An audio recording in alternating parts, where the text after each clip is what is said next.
आज तक ये दुनिया बस यही जानती है कि माउंट एवरेस्ट को सबसे पहले फतह करने वालों में दो नाम तेंजिंग नोर्गे और एडमंड हिलेरी हैं। लेकिन जरा ठहरिए, क्योंकि ऐसा भी हो सकता है कि आपको आने वाले समय में अपनी इस जानकारी को दुरुस्त करना पड़े, क्योंकि इसमें एक विवाद है।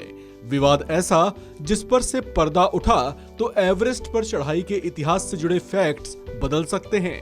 और ऐसा तब हो सकता है जब उस बर्फीले रेगिस्तान में दफन वो कैमरा मिल जाए जो अपने आप में कई रहस्यों को समेटे हुए है। ये रहस्य जुड़ा है साल 1924 से, जब दो ब्रिटिश पर्वतारोही माउंट एवरेस्ट को एक साथ फतह करने के लिए निकले थे। इनमें से एक का नाम था जॉर्ज मालोरी, जबकि दूसरे का नाम था एंड्रयू इरविन। ये दोनों 4 जून 1924 को एडवांस बेस कैंप से माउंट एवरेस्ट के लिए रवाना हुए थे। 3 दिन बाद यानी 7 और 8 जून के दरमियान ये दोनों नौजवान पर्वतारोही लगभग 8000 मीटर की ऊंचाई पर थे। लेकिन तभी मौसम ने करवट ली और बादल छा गए। 9 जून को भी आसमान बादलों से घिरा रहा। मौसम कुछ तूफानी भी था। लेकिन जब मौसम साफ हुआ तो मालोरी और इरविन का कोई सुराग नहीं मिला।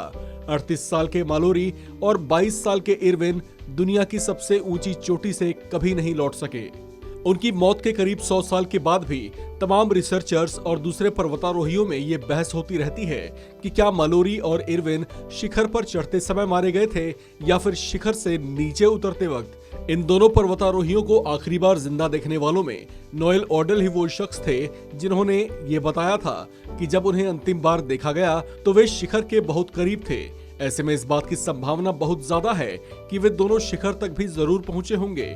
नोएल ऑर्डल ने उनकी पोजीशन का हवाला देते हुए कहा कि उन्हें पूरा यकीन है कि मालोरी और इरविन अभियान में सफल रहे होंगे।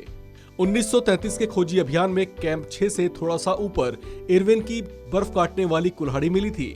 कई रिसर्चर मानते हैं कि इतनी नीचे मिली कुल्हाड़ी चोटी से वापस लौटने की निशानी है। 1975 में एवरेस्ट से थोड़ा नीचे इरविन का शव मिला। इरविन की कुल्हाड़ी के पास ही 1999 में बर्फ में जमा मालोरी का भी शव मिला। शव काफी हद तक सुरक्षित था। उनकी जेब में एक बिल और कुछ नोट्स थे। माउंट एवरेस्ट अभियान को डॉक्यूमेंट करने के लिए मालोरी और इरविन कोडेक कंपनी का एक कैमरा भी साथ ले गए थे। अभियान शुरू करने से पहले दोनों ने कहा था कि वे आकाश को छूने वाली चोटी पर फोटो लेंगे। यह कैमरा आज भी एवरेस्ट की ढलान में कहीं गुम है। आज भी इस कैमरे को खोजने की कोशिशें जारी हैं। कई नेपाली पर्वतारोहियों को इस कैमरे को सहेजने की ट्रेनिंग भी दी गई। विशेषज्ञों के मुताबिक फिल्म अगर खराब भी हो गई होगी तो भी उस पर पड़े रिफ्लेक्शन को रिक्रिएट किया जा सकता है। इसी रिक्रिएशन के आधार पर पता लगाया जा सकता है कि क्या मालोरी और इरविन एवरेस्ट पर चढ़ने वाले पहले इंसान तो नहीं थे। हालांकि मौजूदा रिकॉर्ड्स यही कहते हैं कि 1953 में न्यूजीलैंड के पर्वतारोही सर एडमंड हिलेरी और नेपाल के तेंजिंग नोर्गे माउंट एवरेस्ट पर चढ़ने वाले पहले इंसान बने।